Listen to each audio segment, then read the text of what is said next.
सबसे पहले बहुत बहुत धन्यवाद आपने हमें भारत श्रृंखला जैसे प्रतिष्ठित व्याख्यान श्रृंखला में हमें निवेदन किया और स्वामी सहजानंद जैसे व्यक्तित्व पे बोलने का अवसर दिया।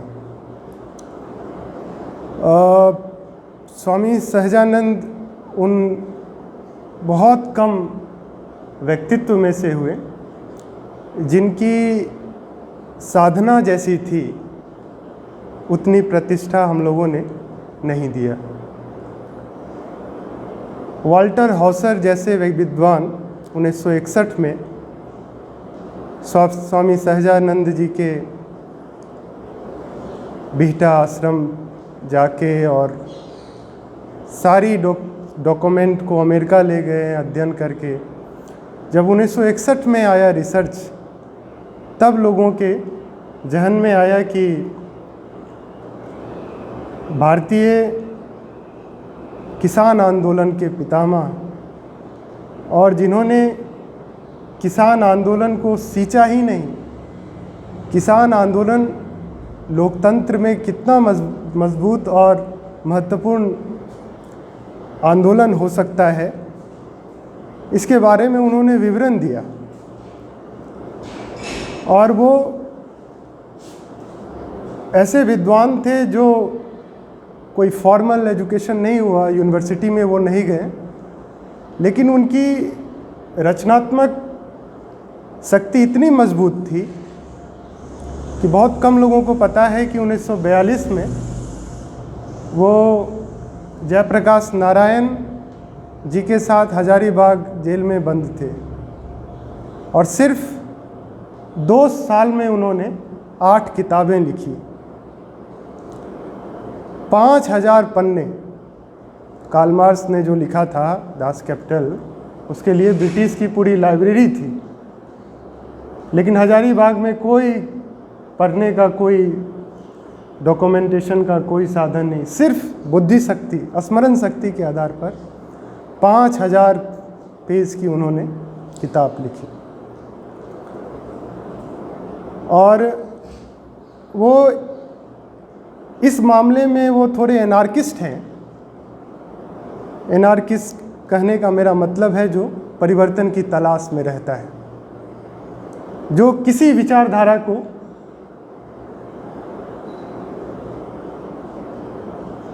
आखिरी विचारधारा नहीं मानता है। जो गांधी में था, जो जयप्रकाश नारायण में था, स्वामी सहजानंद में था। वो जितना करीब गांधी के गए समय पढ़ने पर, उतना ही करीब कम्युनिस्ट विचार से जुड़ने का प्रयास किया और बाद में स्वतंत्र होने का भी प्रयास किया। तो और उनका हमेशा से ओरिएंटेशन नॉन पार्टी पॉलिटिक्स का रहा। कहने का मतलब कि वो मास पॉलिटिक्स में बिलीव करते थे। राजनीति तो बहुत छोटा सा आयाम होता है लोक शक्ति के निर्माण में, जो विनोबा जी में था, जो जयप्रकाश नारायण जी में था, जो गांधी जी में था, और उसके लिए पूरी जिंदगी उन्होंने साधना की। तो उनके बहुत सारे आयाम हैं, बहुत सारे लोग के लिए अलग अलग तरह के स्वामी सहजानंद हुए। एक स्वामी सहजानंद बहुत हद तक एक डोमिनेंट कास्ट है बिहार में, जिसको कहते हैं भूमियार। और ब्राह्मणों और भूमियारों के साथ के बीच में किस तरह का कंटेस्टेशन रहा पद को लेके, प्रतिष्ठा को लेके, तो वो एक अलग तरह का जातिवादी प्रेरणा जगाए। सबसे पहले उनकी जो शुरुआत हुई आंदोलन की, वो भूमियार महासभा से हुआ और फिर वो कट्टरपंथी जातिवादी नहीं बने, उन्होंने भूमियार सभा को राष्ट्रीय आंदोलन से जोड़ा। हजारों हजार नए युवा राष्ट्रीय आंदोलन से जुड़े और भूमिहार के अंदर जो सुधार हुए, चाहे वो स्त्री शिक्षा को लेके या जो भी सामाजिक रूप से जिस तरह से सोशल इविल्स जिसको कहते हैं, जो प्रैक्टिस था, उसको उन्होंने दूर करने का प्रयास किया। तो स्वामी सहजानंद जी के कई सारे आयाम हैं। सोशल रिवॉल्यूशनरी के रूप से भी जाने जा सकते हैं, फ्रीडम फाइटर का भी उनका आयाम है, एक लीडर जो किसान आंदोलन को खड़ा करता है और जिसमें दोनों तरह की दृष्टि है, कम्युनिस्ट दृष्टि भी है और गांधीवादी दृष्टि भी है।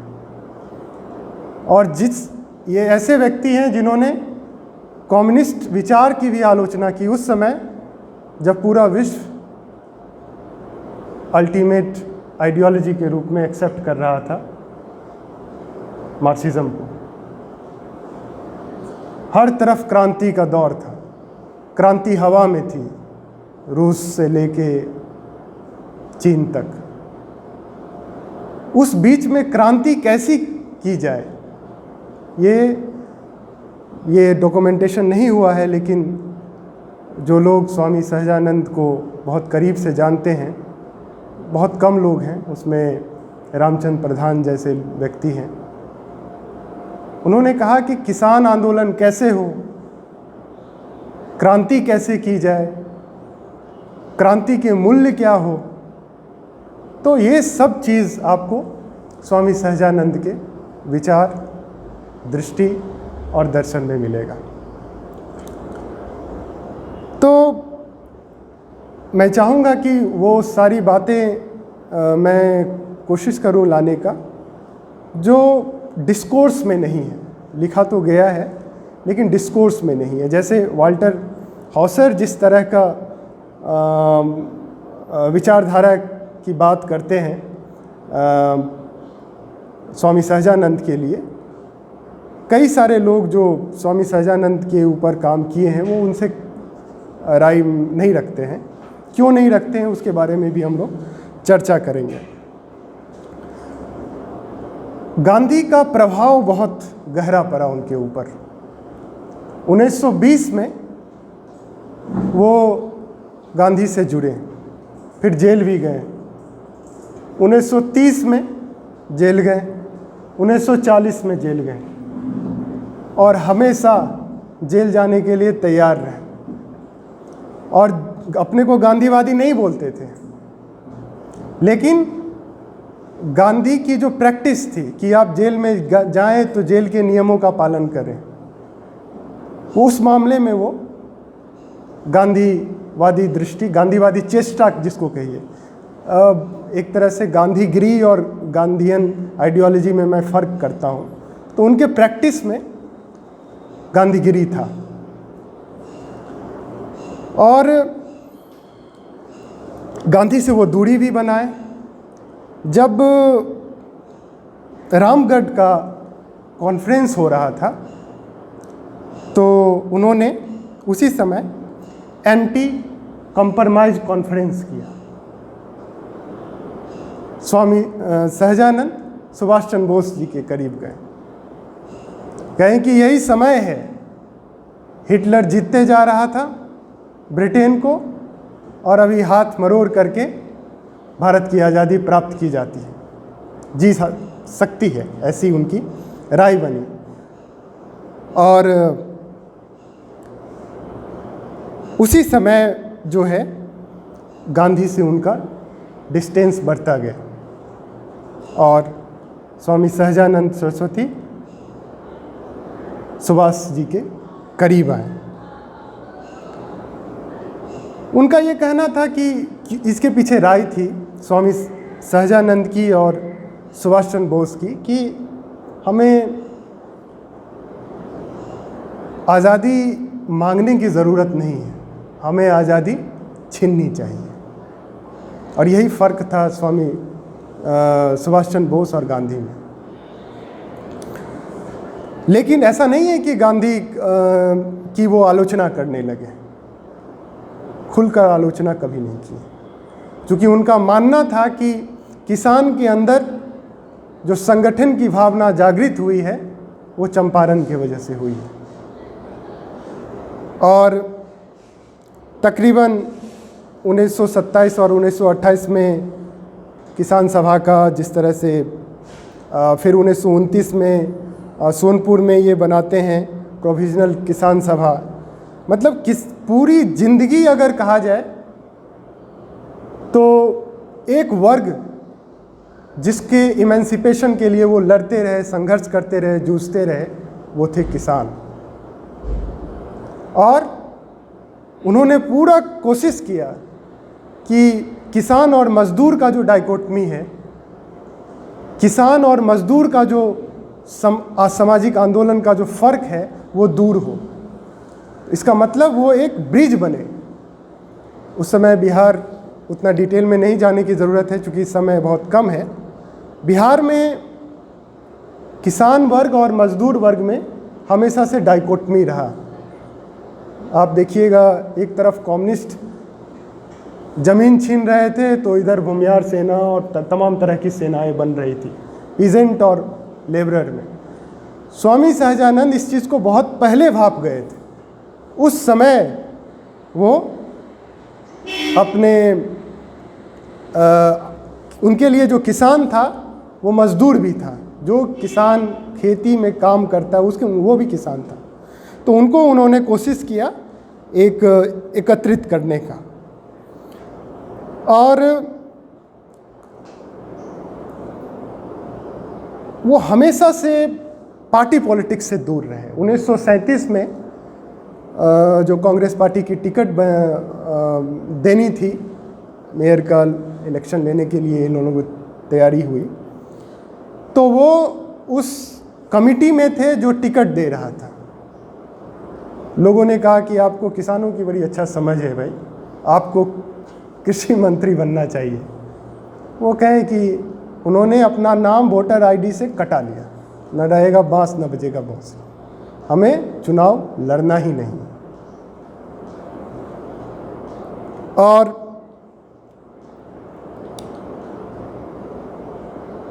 कहने का मतलब है कि उनका जो धर्म का भी जो विचार था उसमें भी एक, मैं ऐसा मानता हूँ कि जैसे अंबेडकर धर्म और धम्मा में फ़र्क पर करते हैं, उसी तरह का फ़र्क मुझे लगता है कि स्वामी सहजानंद भी करते हैं। और उनको वो एक जो सरस्वती का टाइटल है वो ब्राह्मणों को दिया जाता है। वो हमेशा दंड लेके चलते थे, तो उनको दंड नामी सन्यासी स्वामी सहजानंद ऐसा कहना चाहिए। पूरे ज़िंदगी जो है एक सन्यासी के रूप में जीवन उन्होंने जिया। और आजकल के समय में तो बहुत मुश्किल है सन्यासी बनना। वो उस धारा के थे। ऐसा कहा जाता है कि बंगाल रेनेसा के बाद 3 स्वामी हुए, स्वामी दयानंद सरस्वती, स्वामी विवेकानंद और स्वामी सहजानंद। तो उसी धारा से वो थे। उन्होंने उनका जो, जैसे स्वामी सहजानंद का तो स्वामी दयानंद सरस्वती का तो बहुत बड़ा काम है, विवेकानंद जी का भी बड़ा काम है जो हमारे दृष्टि में है, लेकिन जनसंघर्ष के साथ कैसे आंदोलन जुड़े, इसके लिए उन्होंने त्याग और तपस्या की। दयानंद सरस्वती एक तरह से ये सोशल रिफॉर्म मूवमेंट और सोशल फ्रीडम मूवमेंट में एक फ़र्क बना रहा। जैसे राजा राम मोहन राय, विवेकानंद, ये लोग, हालांकि विवेकानंद से प्रेरणा लेके बहुत सारे स्वतंत्रता सेनानी जो है वो आंदोलन में आए, लेकिन वो उस धारा को आगे लेके जाते हैं। मतलब जो सोशल रिफॉर्म की जो धारा है वो जन संघर्ष तक कैसे पहुँचे, इस कंट्रीब्यूशन को अंडरलाइन करने की हमें ज़रूरत है। उनको कभी भी, वो बिल्कुल जिसको कहते संत स्वभाव के थे। संत का मतलब होता है जिसको पुत्र का लालच ना हो, संपत्ति का लालच नहीं हो और पद प्रतिष्ठा का लालच नहीं हो। और राजनीति इसीलिए उनमें जो वो एक बार कहें कि आप राजनीति दल में क्यों नहीं आते हैं, क्या जवाब देते हैं वो, कि राजनीति दल में जाएंगे तो हमारी संप्रभुता खत्म हो जाएगी, सॉवरेनिटी। ये उनका विचार था। फ्री थिंकर के रूप में वो रहना चाहते थे। और आंदोलन कैसे हो, इसके रूप में भी उनका एक बहुत अच्छा राय है। वो कहते थे कि कभी भी किसी से पैसा लेके आंदोलन नहीं करो। आंदोलन करना है तो आप अपने संसाधन से आंदोलन कीजिए, क्योंकि अगर कोई मालिक संसाधन पे कब्जा करके आंदोलन आपसे कराएगा, हो सकता है उसका कोई अपना वेस्टेड इंटरेस्ट हो। इसीलिए जब भी बड़ा सम्मेलन होता था किसान सभा, तो पहले पता लगाते थे किसके पास कितना हल है और किसके पास कितना बैल है, किसके पास कितना गाय है। उसके हिसाब से लोगों को बोला जाता था, आपके पास 4 बैल है तो आप 15 आदमी को खाना खिलाइए, 20 आदमी, और पूरा गांव मिल करके बड़े बड़े सामाजिक आंदोलन खुद करता था। ये कमी आज के सामाजिक आंदोलन की है। आज हम लोग कहते हैं अरे सामाजिक आंदोलन करना है, फंड कौन करेगा। वो कहते थे समाज के पास ही वो शक्ति है फंड करने की। इसीलिए वो एक रामकृष्ण डालमिया उनके पास गए कि हमारा बच्चा है, जरा आप इसको अपने शरण में लीजिए। बोले भागता है यहाँ से कि नहीं भागता है, हम इसीलिए आए हैं, तुम्हें बिकने के लिए हमने संन्यास लिया है। इसका मतलब है कि वो गांधी के ट्रस्टीशिप में बिलीव नहीं करते। ये कहते थे कि समाज के अंदर जो ट्रस्टीशिप है, समाज के हर लोग को वो ट्रस्टीशिप फॉलो करना चाहिए। इसीलिए वो डालमिया जी को और बहुत ऐसे व्यक्तित्व मिले जो उनको फंड करने के लिए तैयार हुए, उन्होंने कभी फंडिंग नहीं लिया। सेंटिटी बना रहे, लोगों का अधिकार, लोगों का जो और वो ऐसा नहीं है, उन्होंने एक जो पब्लिक इन्वेस्टमेंट है, पब्लिक फंडिंग मूवमेंट का उन्होंने एक स्वरूप रखा। और वो हमेशा कहे कि संघर्ष लोकल स्तर पे होना चाहिए। और बहुत हद तक मैं बाद में चर्चा करूंगा, कम्युनिज्म से इनकी जो दूरी बनी, कम्युनिस्ट लोगों से, वो दूरी इसलिए बनी, वो अंतर्राष्ट्रीय ख्याति में जो चल रहा है वो उसमें लगे रहते थे। बारिश हुई मॉस्को में, छाता इधर टांगे। वो कहते थे कि नहीं, लोकल स्तर पे क्या समस्या है और लोकल लोग समाधान करेगा जनशक्ति निर्माण करने के लिए। और एक एक चीज़ का हिसाब रखते थे। इस मामले में उनके अंदर गांधीगिरी थी। जैसे कस्तूरबा गांधी ने 2 रुपये लेके रख लिए थे कि पोते को खिलाएंगे और कुछ, तो गांधी जी ने उनको चोरी का सजा का फरमान सुनाया था। मतलब इतना सेंटिटी, 1 रुपये का आंदोलन में 1 रुपये का हिसाब रहना चाहिए। ये सूत्र उन्होंने पीजेंट उसमें रहा। उनमें एक जो सबसे बड़ा गुण था वो अभय का था, जो एकादश व्रत में अभय का जो गुण है। और स्वामी सहजानंद इस मामले में लिविंग इम्बॉडीमेंट ऑफ फियरलेस पर्सनालिटी, जीवंत प्रतिरूप, एक निडर आदमी कैसे हो सकता है, उसका जीवंत प्रतिरूप थे वो। कभी किसी से घबराते नहीं थे। जब हजारीबाग जेल में थे तो रामानंद मिश्र, जयप्रकाश नारायण और स्वामी सहजानंद चर्चा हुआ करती थी। 2 साल रहे ये लोग। और उसी, आपको पता है कि उसी जेल को रामानंद मिश्र और जयप्रकाश नारायण जब बाहर निकले तो वो नायक बन गए थे, हीरो बन गए थे। इस मामले में गांधीवादी प्रवृत्ति थी उनकी कि जेल तोड़ के बाहर भागना नहीं। और उस समय डायलॉग हुआ करती थी, पत्रचार हुआ भी। रामचंद्र प्रधान जी के साथ मिलकर हम लोग काम कर रहे हैं रामानंद मिश्र के ऊपर, और उन्होंने अपने कुछ संस्मरण लिखा है जो डॉक्यूमेंटेशन उस तरीके का डिस्कोर्स में नहीं आया है। तो वो चर्चाएं हुआ करती थी, जैसे जवाहरलाल नेहरू जब डिस्कवरी ऑफ इंडिया लिख रहे हैं तो उनके बगल में आचार्य नरेंद्र देव हैं, विमर्श करके और फिर वो लिखते हैं। तो जेल के अंदर का जो वातावरण था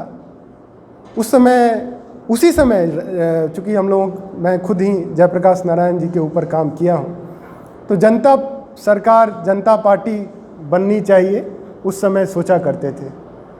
वो कहते थे स्वामी सहजानंद की पार्टी पॉलिटिक्स के बाद की जो शक्ति है लोकतंत्र निर्माण में, उसके ऊपर हम लोगों को ध्यान देने की ज़रूरत है। और जयप्रकाश नारायण जी को घुसने नहीं दे रहे थे बिहार के पॉलिटिक्स में। राजेंद्र बाबू का अपना दबदबा था। ये स्वामी सहजानंद थे जिन्होंने जयप्रकाश नारायण जी को सेक्रेटरी बनाया सीएसपी का, फिर भागलपुर में उन्होंने चेयर उनको करवाया। तो जयप्रकाश नारायण जी को मेन स्ट्रीम पॉलिटिक्स में लाने का श्रेय भी स्वामी सहजानंद को जाता है। राम मनोहर लोहिया को उन्होंने निर्माण किया, उनको सींचा उन्होंने। कई ऐसे पत्राचार हैं उसके। और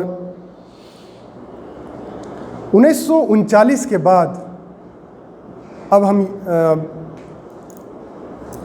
समाजवादी के साथ इनका अलगाव कैसे हुआ स्वामी सहजानंद का, इसको भी हमें सोचने की ज़रूरत है। 1939 के बाद महात्मा गांधी, सब समाजवादी माने कि महात्मा गांधी आगे रहेंगे और हम लोग लड़ेंगे।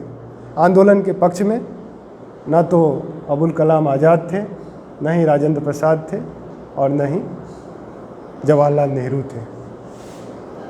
बाकी समाजवादी चाहते थे कि गांधी लड़ाई लड़े और हम लोग उनके साथ हैं। लेकिन त्रिपुर का जो कांग्रेस अधिवेशन है, यहीं पे जब वो सुभाष बाबू चुने गए, सुभाष बाबू को जिताने के लिए स्वामी सहजानंद जी ने हर संभव प्रयास किया और वो जीते। लेकिन समाजवादियों के साथ कैसे अलगाव हुआ, उसके रूप में मुझे ऐसा लगता है कि ये जो पंथ रिजोल्यूशन आया कि ठीक है महात्मा गांधी के लोग हार गए हैं और स्वामी सुभाष चंद्र बोस जीत गए हैं, तो पंथ रिजोल्यूशन में जब आया कि सुभाष बाबू को गांधी जी की राय से कमेटी बनानी चाहिए, वर्किंग कमेटी बनेगी, उस समय वो थोड़ा डिस्टेंस में बोले नहीं, कम से कम जीते हैं इनकी अभी स्वामी सहजानंद, मतलब मैं उस चीज़ को अभी थोड़ा डिटेल में नहीं चर्चा करूँगा, लेकिन पंथ रिजोल्यूशन के वजह से इनको समाजवादियों के साथ ये थोड़े से अलग हुए। और फिर वो सुभाष बाबू की भी आलोचना करते हैं, एक व्यक्ति जिन्होंने सुभाष बाबू को जिताया है। जब सुभाष बाबू जर्मनी गए और फिर वो पूर्व एशिया में वो घूमे और उसके लिए उन्होंने पूरा कोशिश की भारत की आज़ादी के लिए, उन्होंने कहा कि इनको ज़रूरत नहीं थी विदेश जाने की। फिर उनका जो आंदोलन का सूत्र है कि जहाँ की समस्या वहीं की लड़ाई, और फिर वो सुभाष जी के साथ भी एक तरह से वो थोड़े दूरी हुआ उनका। उन पर कुछ स्वामी सहजानंद को बिहार में यूजुअली माना जाता है कि ये भूमिहारों के नेता हैं। भूमिहारों का इतिहास भी उन्होंने लिखा, और भूमिहारों का जो ब्राह्मण के साथ जिस तरह से उनमें हीनता की भाव थी, उसको उन्होंने मजबूत किया। और उस समय सर गणेश दत्त थे। कई सारे लोग बताते हैं कि सर गणेश दत्त जो थे वो फ्यूडल थे, फलाना थे, लेकिन उस समय जो ये लैंड होल्डर एसोसिएशन थे, उसमें सर गणेश दत्त से जैसा दानी कोई नहीं था। उन्होंने हजारों विद्यार्थियों को पढ़ाया, सैकड़ों लोगों को उन्होंने विदेश भिजवाया। और लैंड होल्डर एसोसिएशन में दरभंगा महाराज भी थे, सच्चिदानंद भी थे। लेकिन वो चाहते थे कि सुधार हो, व्यक्तिगत सुधार हो, और फिर जो गांधी की दृष्टि थी कि सुधार हो जाएगा और फिर वो उस तरह से जन क्रांति होती है, ये कहते थे कि नहीं। सबसे पहले ये जो 1929 का एक मैं विवरण देना चाहूँगा भूमिहार महासभा में। उन्होंने कहा कि ये जिस भाषा में बात करते हैं सर गणेश दत्त जी वगैरह सब, ये अंग्रेजों की भाषा है। और 1929 में जब महासभा हुआ तो गणेश दत्त जी को छोड़ के भागना पड़ा। और स्वामी सहजानंद कहते हैं कि आज के बाद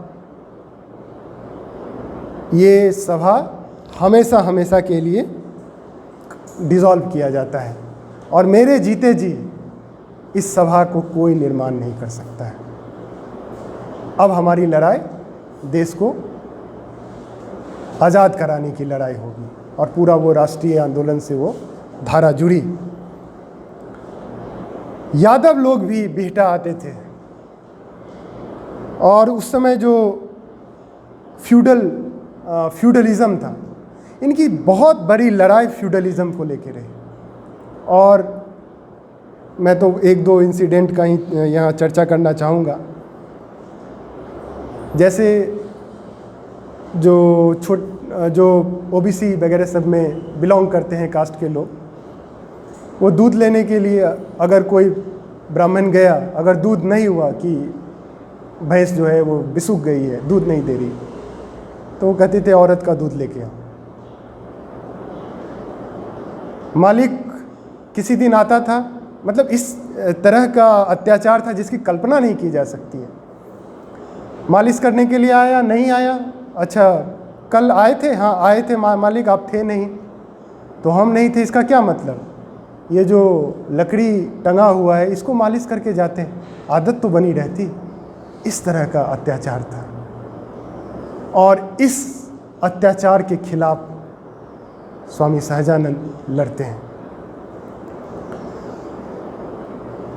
राष्ट्रवाद की विचारधारा, ये भी बहुत, वो सांस्कृतिक राष्ट्रवाद की विचारधारा में नहीं पड़े, आध्यात्मिक धार्मिक होते हुए भी उनका विचार था राष्ट्र का मतलब किसान।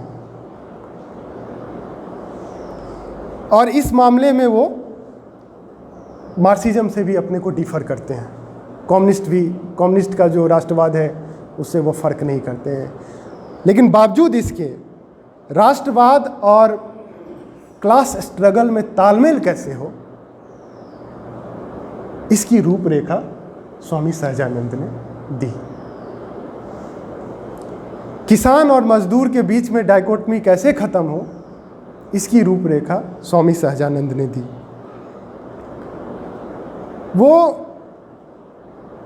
मतलब कुछ ऐसे इंसिडेंट हैं मेरे जीवन संघर्ष में, वो लिखते हैं कि वो उनका जो संघर्ष था वो किसी कारणवश था। 3 जिक्र वो देते हैं कि एक बार जब वो जा रहे थे तो एक व्यक्ति मरने के लिए अपने आप को एक बोरा में, मजदूर गरीब बोरा में डाल के मर गया। उसके पास कुछ नहीं था मरने तक के लिए भी जगह नहीं है, बोरा में घुस के बीमारी कराते हुए मर गया, वो इंसिडेंट। फिर दूसरा इंसिडेंट वो देखते हैं कि एक मुर्दा को लेके एक हाथ में लेके जा रहा है आदमी, लकड़ी है और शीशी में इतना घी है जिससे जलेगा नहीं। संथाल में जो आदिवासी थे वो पहाड़ काटते थे, उसको खेती योग्य धरती बनाते थे, कृषि योग्य धरती बनाते थे, और ज़मींदार जो है उसको पैसा देके, कम पैसे देके वो ज़मीन लूट लेता था। उन्होंने ये सब जो पीड़ाएं थी उनके अंदर, वो कारण बना उनके जीवन संघर्ष का। और जैसे चाणक्य ने ठाना था कि नंद वंश का विनाश कर देंगे, तब जाके हम मुक्ति का राह देखेंगे। वही पीरा, जब तक फ्यूडलिज्म खत्म नहीं होगा तब तक मैं सांस नहीं लूँगा। ये दृढ़ संकल्प स्वामी सहजानंद ने ठाना।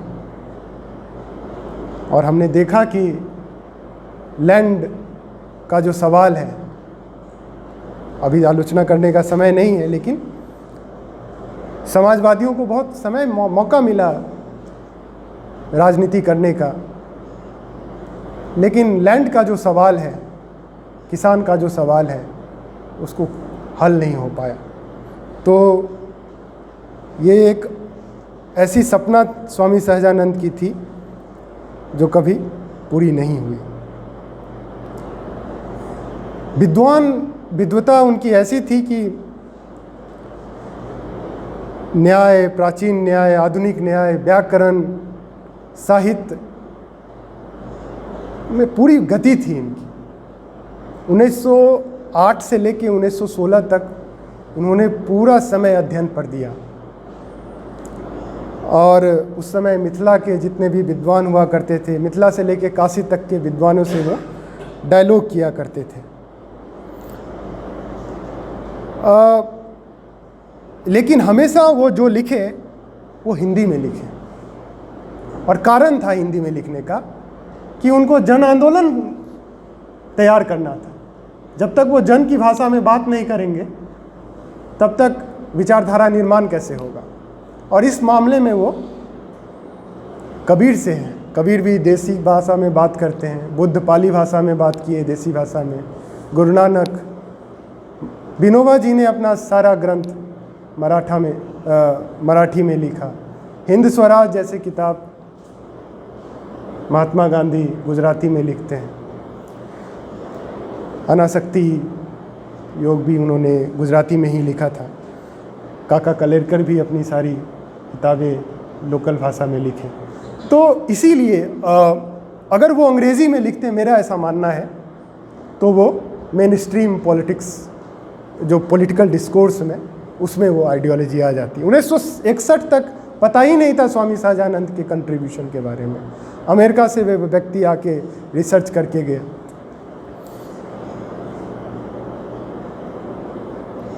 काफ़ी सारे लोग उनके को ट्रैवलर्स के रूप में रहे। जगानंद शर्मा जी, यमुनाकारी जी, रामचंद्र शर्मा जी, राघव दुबे जी, और एक से एक व्यक्ति उनके साथ काम करने। एक बार याद है,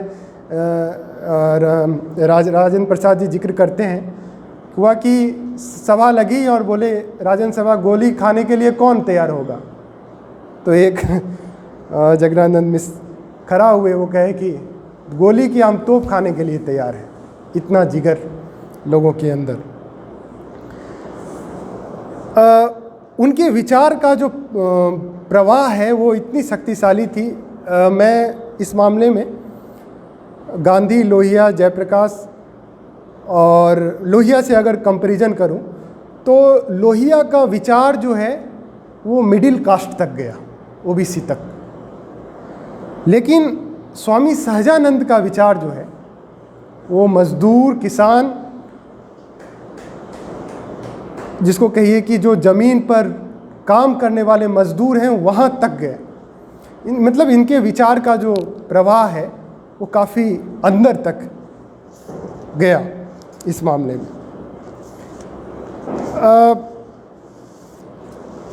एक और बात है कि इनके विचारधारा में विकृतियां नहीं आई। जो आप देखते हैं कि समाजवादी आंदोलन के बाद समाजवादी विचार में जिस तरह की विकृतियां हैं, उस तरह की विकृतियां नहीं आई। समाजवादी तो आजकल तो प्राइवेट इंटरप्राइज हो गया है और उसकी हमें चर्चा नहीं करनी है। मार्क्सवाद के साथ इनका लगाव रहा, वर्ग संघर्ष की लड़ाई के लिए ये समर्पित रहे। लेकिन जब मार्क्सवाद धर्म की बात करता है तो वो कहते हैं कि जब मार्क्सवाद आ जाएगा तो हम जैसे सन्यासी कहाँ जाएंगे। इस मामले में वो लेकिन मार्क्सवाद की जो एक इंटरप्रिटेशन है उसको बहुत गहरे तरीके से माने। वो बोले कि आंदोलित क्यों नहीं होता है व्यक्ति, इसके लिए उन्होंने दो कारण बताया है, एक भाग्य और भगवान। ये किसान को निष्क्रिय करता है। इस मामले में वो जो class in itself, class for itself वाली बात है उसको वो मानते हैं। वो ऐसे इंटेलेक्चुअल थे जो जिसको कहते हैं ऑर्गेनिक इंटेलेक्चुअल, जो गांधी की तरह थे कि हमेशा से वो एक इवॉल्विंग इंटेलेक्चुअल थे। इसीलिए वो इस इतने तरह के विचार के साथ उन्होंने अपने को बांधा। और जैसे आपने देखा होगा कि 1942 तक लुईस फीसर के साथ गांधी कहते हैं कि ज़मींदार ज़मीन छीन के ले लेनी चाहिए, और फिर बाद में उनका चेंज होता है ओरिएंटेशन। उसी तरह का कई सारे ओरिएंटेशन चेंज होता है। ये जो ओरिएंटेशन चेंज कर सकने वाले व्यक्तित्व की एक चरित्र होती है। उस चरित्र को हमने नाम दिया है, अगर किसी व्यक्ति में के चित्त में शुद्धता होगी तब वो अपने को चेंज करता है। इसीलिए वो विचारधारा नहीं पैदा किए, वो एक एक दर्शन पैदा किए इस मामले में। और जो जहाँ तक बात पैशन की है, तो वो जैसे गांधी में वो चीज़, जैसे लुईस फीसर और महादेव भाई में बात होती है, कहती है कि गांधी के अंदर ये पैशन कहाँ से आता है, why he is so intense. तो कहते हैं कि it comes because it comes from self and he has no individual self, it is universal self he speaks for. Gandhi का जो सेल्फ है वो यूनिवर्सल सेल्फ है, वही सेल्फ स्वामी सहजानंद के अंदर था। व्यक्तित्व तक उनकी विचार थी ही नहीं, उनकी विचार पूरे समाज की विचार थी। एक ऐसा समाज जहां किसान इमेंसिपेट हो। इस मामले में वो जब समय पड़ता है तो वो रेडिकलाइज्ड भी होते हैं, जैसे गांधी रेडिकलाइज्ड होते हैं। हालांकि जब स्वामी सहजानंद जब वो कहते हैं कि लठ लेके हम अब चलेंगे, शोषण जो तुम्हारा हो रहा है इसके लिए लठ निकालो, बोलो जिंदाबाद। तो इसका मतलब है कि इसके बाद महादेव देसाई जी ने एक आर्टिकल लिखा यंग इंडिया में, और वो कहते हैं ये हिंसा फैला रहे हैं।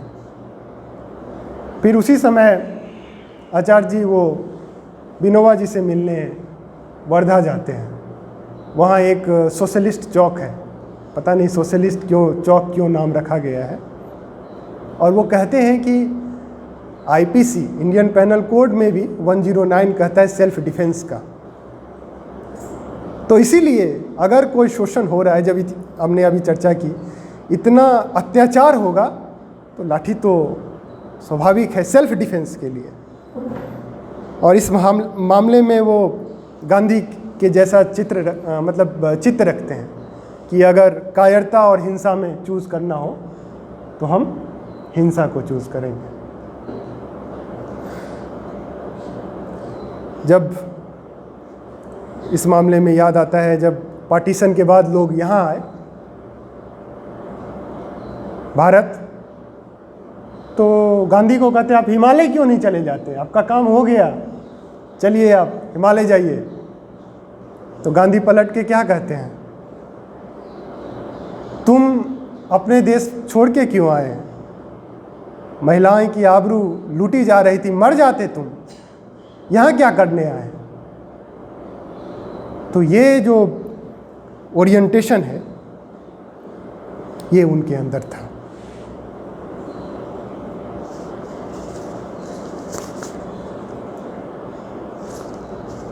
स्वामी सहजानंद जी के ऊपर और भी बात कही जा सकती है, लेकिन स्वामी सहजानंद हम लोगों के सामने क्यों नहीं आए, इसका पीछे भी हम लोगों को समझना पड़ेगा। राष्ट्रीय आंदोलन की बहुत सारी किताबें लिखी गई, उसमें जिक्र है राजेंद्र प्रसाद जी के हर काम का, लेकिन स्वामी सहजानंद जी के काम का बहुत कम जिक्र है। और इस मामले में वो परिवर्तन खोजी रहे, लोकतंत्र के लिए उन्होंने संघर्ष किया, जीवन दिया, चित्त शुद्धता रही। लेकिन हमें लगता है कि जब स्वामी सहजानंद को हम देखते हैं तो उनमें हर तरह का चिंतन था जो उस समय पूरे विश्व में सोशल इमेंसिपेशन का आइडियाज़ था। आदिवासियों तक, उस समय आदिवासी की संघर्ष करने वाले बहुत कम लोग थे, और उस जुल्म और सितम का उन्होंने पूरा झारखंड में आंदोलन चलाया। इसके लिए कई सारे उनके विवरण हैं, उनके किताब में आपको वो मिलेगा। लेकिन जो सबसे हमें अच्छी चीज़ जो आज के लिए ज़रूरी है वो ये है कि आज अभी हम लोगों ने किसान आंदोलन देखा है, लेकिन स्वामी सहजानंद की भाषा में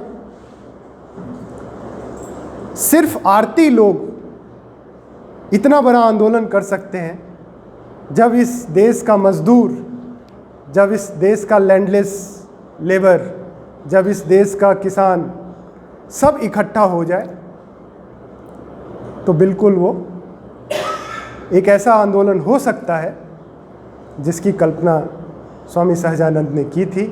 और उस आंदोलन के बाद जनसंघर्ष का जो लक्ष्य है वो भी पूरा हो सकता है। तो आप लोगों ने हमें मौका दिया स्वामी सहजानंद के ऊपर चर्चा करने का। तो कुछ स्वामी सहजानंद में 3 तत्व थे। एक तत्व है एनार्किज्म का, परिवर्तनशीलता। एक तत्व है बुद्ध के धम्म का, कि धर्म का अर्थ है समाज परिवर्तन। हर वो व्यक्ति जो अपने को हिंदू कहता है वो कहीं ना कहीं कुछ न कुछ ऋण से जुड़ा हुआ है,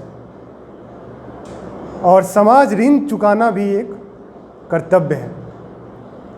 और उसी कर्तव्य को पूरा करने के लिए लोकतांत्रिक चेतना का निर्माण में हम सबको सहभागी होना चाहिए।